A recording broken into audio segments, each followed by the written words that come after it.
Et c'est le retour des cryptos qui vont pump. On va voir une belle semaine, je pense, dans le vert. Et je vais vous expliquer pourquoi dans cette vidéo. Hello à tous, c'est Kevin. On se retrouve aujourd'hui pour une nouvelle vidéo d'analyse crypto. En ce lundi 9 janvier 2023. Alors, une description des cryptos cette semaine, de ce qui devrait se passer dans le monde des cryptos qui va être très simple. $1 qui est en perte de vitesse certain. Le S&P 500 qui s'est largement repris, qui nous a fait un beau W daily sans divergence, un Bitcoin qui est en train de former des W dans cette zone verte qui est la zone de rechargement très long terme, l'Ethereum lui qui fait des W depuis déjà un bon moment dès qu'on rentre dans la zone verte et on voit qu'on y est re-rentré, qu'on a reformé des W, et là beaucoup de puissance dans ce mouvement pour l'Ethereum, le LTC pareil depuis le 11 mai, il est rentré dans sa box verte, on a commencé à en accumuler tout gentiment avec des beaux W en bas de ce rectangle vert, et derrière ça repart également. On parlera également du FET, le Fetch.ai contre le dollar, avec un beau trade qui a été ouvert le 23 novembre 2022, et qui nous permet d'avoir pour l'instant 147% de gains.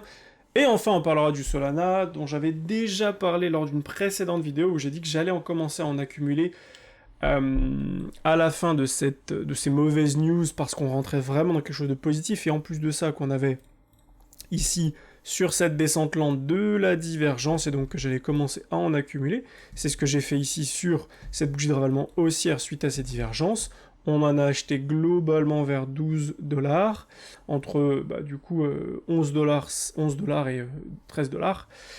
Et on verra où est-ce qu'on en est par rapport à ça également. Juste avant de démarrer cette vidéo et d'aller plus en profondeur dans le sujet, si t'es pas déjà abonné, n'hésite pas à t'abonner pour ne rater aucune de mes vidéos sur 2023. Il va y avoir pas mal de contenu, que ce soit du contenu théorique pour t'expliquer concrètement la technique sur une lecture graphique, mais également des cas pratiques où je vais te présenter et t'expliquer mes trades, et puis également tu verras un peu plus d'informations sur de la macroéconomie pour monter en compétence là-dessus. On est bientôt 600 abonnés, donc si tu veux contribuer, n'hésite pas à t'abonner et à mettre un gros pouce bleu pour me soutenir. Voilà, maintenant que c'est dit, la seule chose dont je voulais vous rappeler, la seule chose que je veux vous rappeler, c'est que j'ai mis en place un lien en description qui vous permet de prendre rendez-vous avec moi si vous souhaitez être accompagné et monter en compétence sur l'investissement et le trading crypto. C'est destiné aux personnes qui souhaitent investir plusieurs milliers d'euros et qui souhaitent se former correctement, professionnellement, à l'investissement et au trading crypto, et qui n'ont pas envie de faire ça n'importe comment.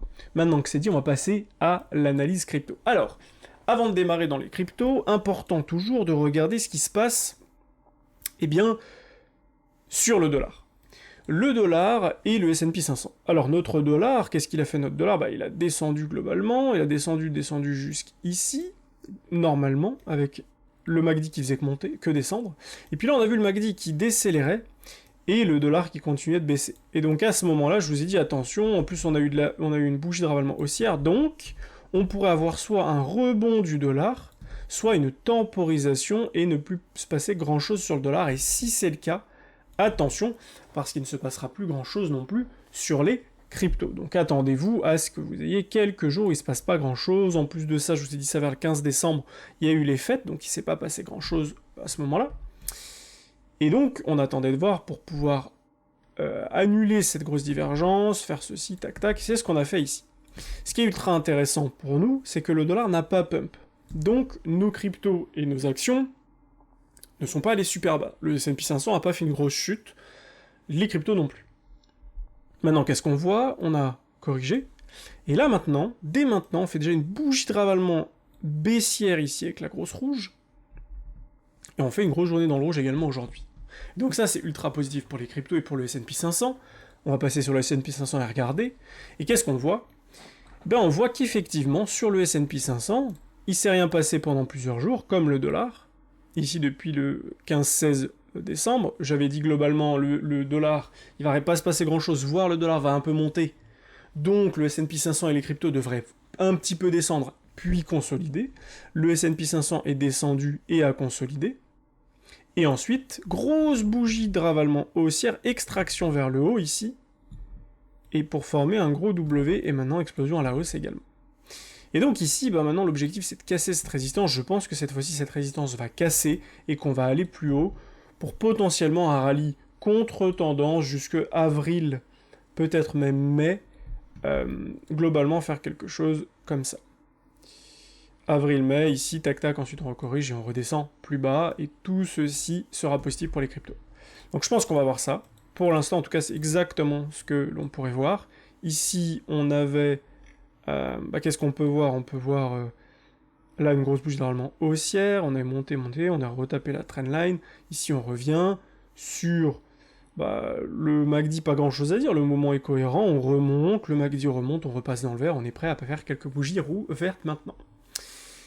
Quelles sont les conséquences sur les cryptos? On va commencer avec le Bitcoin. Bitcoin, lui, qu'est-ce qu'il dit? Le Bitcoin, tout simplement, il nous dit que déjà ici, on avait eu une baisse, un rebond sur le MACD, donc aucun problème sur ça. Donc on s'attendait ici à rebondir, le MACD qui rebondissait, on s'attendait à voir le cours rebondir, le cours a rebondi, parfait. Ensuite, bougie de ravalement baissière, on s'est fait rejeter. 15-16 décembre, on a corrigé, ici. Ensuite, on a temporisé, comme le dollar, et maintenant on sera extrait vers le haut, et pour former un gros W ici, hyper intéressant, on a tout cassé, on a cassé le milieu des 17 000 $, on s'est extrait à la hausse, on se réextrait du rectangle vert ici, ce qui est ultra positif pour les cryptos. Sur le MACD, c'est ce qu'on voyait ici, et c'est ce que j'avais annoncé à mes élèves, c'est que quand on voyait ces deux formes rouges ici, plus ce petit morceau vert au milieu, si on cassait ce morceau vert, on repartait à la hausse, c'est ce qu'on a fait ici, et derrière extraction, plutôt sympathique, puisque depuis cette extraction verte ici, tac, on a fait un plus 3% sur le BTC, ce qui est vraiment pas mal. Ok pour ça. L'Ethereum, qu'est-ce qu'il nous dit l'Ethereum? L'Ethereum est encore plus bullish, il a cassé sa trendline, cassure de la trendline, on se maintient dessus, et derrière, qu'est-ce qu'on forme juste après la trendline? Un beau W. Un W, cassure du W ici, dernier signal à court terme qui nous fait 7% déjà, mais de toute manière on avait vu les investissements auparavant, mais ici on a une belle entrée. Et donc l'Ethereum qui est prêt à repartir et à faire un beau retracement maintenant, avec comme objectif, je vous les ai mis ici, soit cette box rouge vers les 2000, globalement vers les 2200, 2500 $, ou même si on fait une boule un peu plus conséquent, 3300 jusqu'aux 4000 $. Globalement faire ceci, tac tac, et après on recorrige, paf, on revient ici, et hop, là on est reparti. Faire quelque chose comme ça, ou bien vraiment si le marché a envie d'aller plus haut, faire quelque chose comme ça.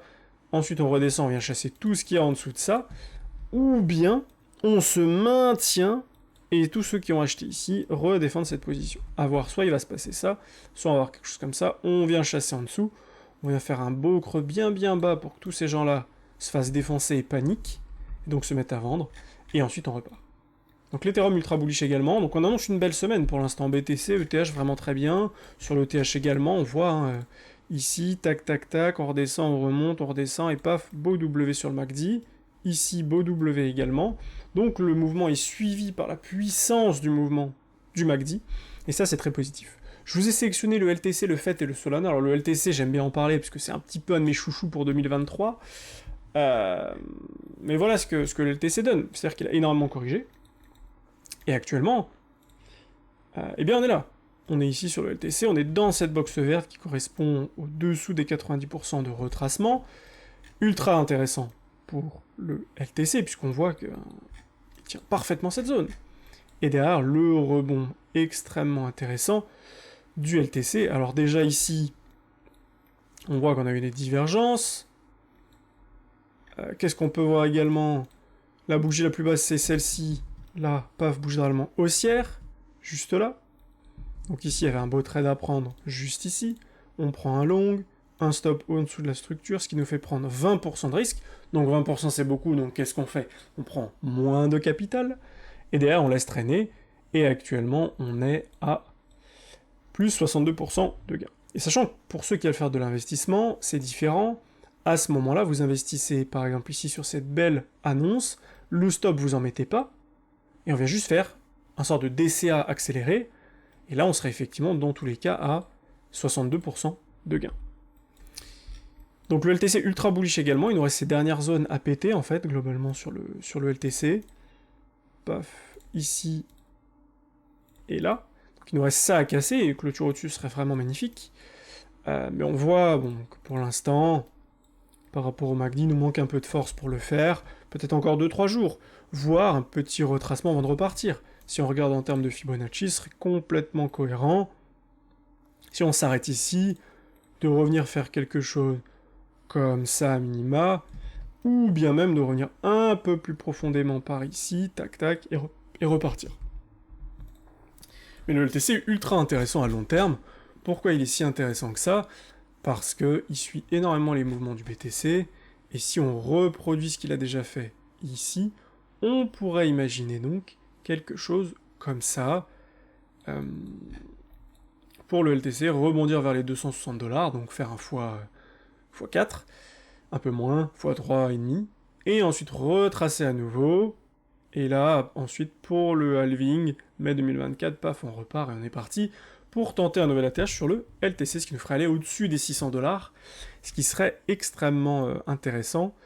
Là déjà, si on dépasse le top de l'ATH, ce serait 400$, ce qui serait monstrueux, ce qui ferait un x5 pour le LTC, qui est déjà bien placé, mais on pourrait avoir des targets bien plus hautes, et on en reparlera plus tard. N'hésitez pas à me dire en commentaire si ça vous intéresse, d'ailleurs, que je vous donne des targets pour le prochain halving, enfin pour le prochain grand bull run, même si pour l'instant, on attend un mini rallye haussier avant de retracer, puis de faire notre grand mouvement 2024-2025. Ensuite, le FET. Le FET, alors c'est quelque chose que l'on regardait avec les élèves. Pourquoi on regardait ça? Puisqu'il était hyper intéressant ici. Il était hyper intéressant, tac, si on met tout en bas, paf paf, hop ici, en dessous des 0,90, dans cette zone, hyper intéressant à racheter. Donc qu'est-ce qui s'est passé? On a eu temporisation là-dedans. Ensuite, globalement, qu'est-ce qui s'est passé? Bah ça, j'aime bien ce genre de choses, parce qu'on a une temporisation tout ici, tac tac, parfait, et là, on casse à la baisse, on défonce tous les stops, et ensuite, on va récupérer la liquidité, et c'est tout racheté ici, gros volume, et on repart à la hausse. Et donc ici, on a tradé cette baisse, on a tradé justement cette cassure. Dès qu'on a cassé ça, on a temporisé et on a regardé ce qui se passait sur le MACD. On a vu quoi sur le MACD? Cassure, ok, cassure, le MACD qui décélère, le cours qui va de plus en plus bas. On repasse dans le vert. La bougie la plus basse est ici, bougie de règlement haussière, on ouvre un trade juste là, un stop en dessous, ce qui nous fait prendre beaucoup de risque, 17% de risque, mais on sait que ici, si on le fait à court terme, de toute manière, on prendra très peu une position très faible. Et si c'est à long terme, de toute manière, le stop, il n'y en a pas. Il n'y a pas de stop parce que, je vais l'enlever, hop, comme ça, il n'y a pas de stop parce que c'est de l'investissement long terme sur le fetch. Et donc, c'est ce qu'on pourrait jouer ici, et à court terme, on met notre stop en dessous, 17% de risque. Derrière, le cours monte, c'est très bien. Pas de bougie d'arrêtement baissière, juste le cours continue de monter. On fait un point bas, bougie de ravalement haussière, le cours continue de monter, et là actuellement on temporise, et le fetch s'est toujours pas arrêté. Donc toujours intéressant, on est actuellement à, on est un petit peu baissé aujourd'hui, hop, 145% de gain sur cette position, qu'on peut garder à long terme. Le fetch, si on regarde à un peu plus long terme encore, voilà ce qu'il nous dit actuellement, et donc qui pourrait retracer bien plus que ça, que ce qu'on voit pour le moment.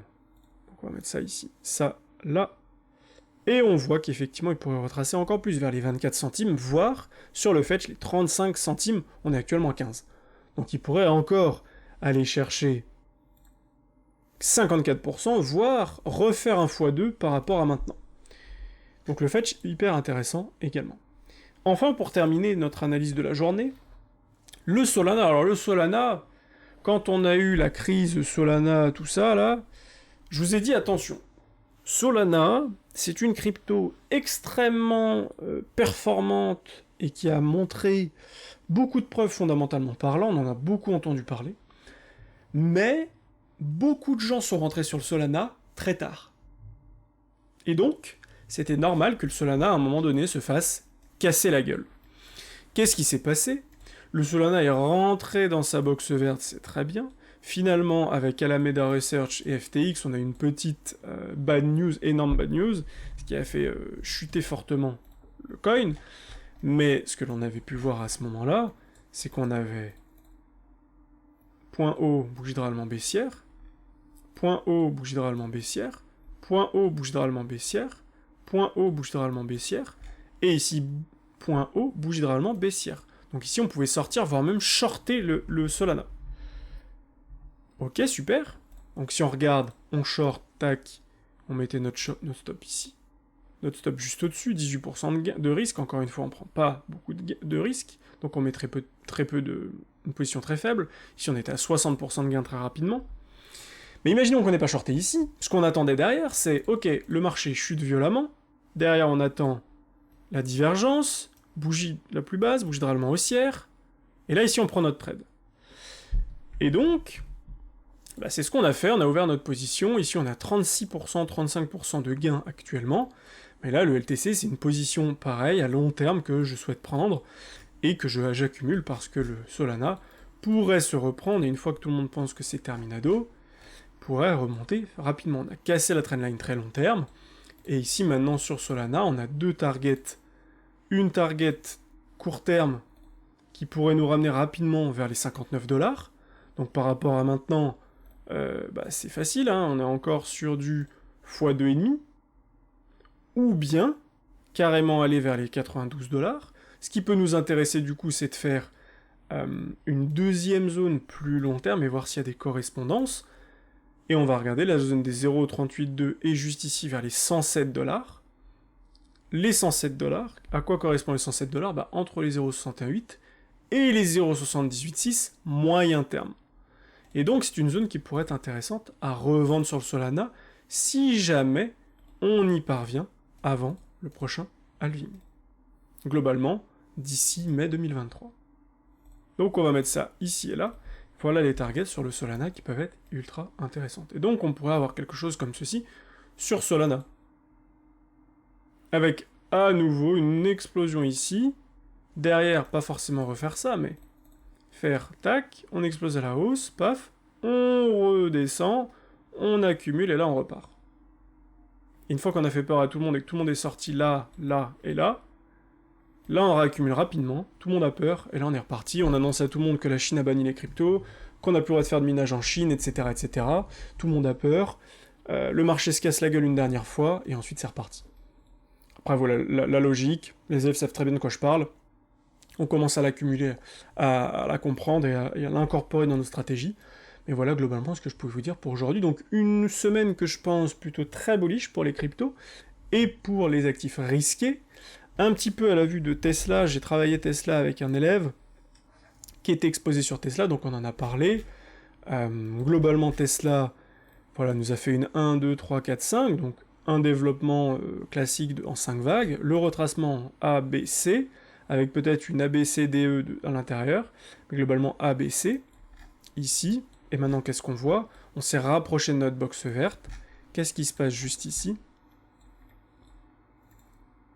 On diverge, on fait un point bas, bougie de ravalement haussière, et derrière on peut former un W divergé, et rebondir sur Tesla, tout simplement. Et si on rebondit sur Tesla, derrière on a déjà des targets très court terme qu'on peut rejoindre rapidement vers les 0,382, donc je vais essayer de le retracer correctement, juste ici, et les 0,618 juste là. Voilà une zone très rapidement qu'on pourrait atteindre sur Tesla entre 140 et 160 $.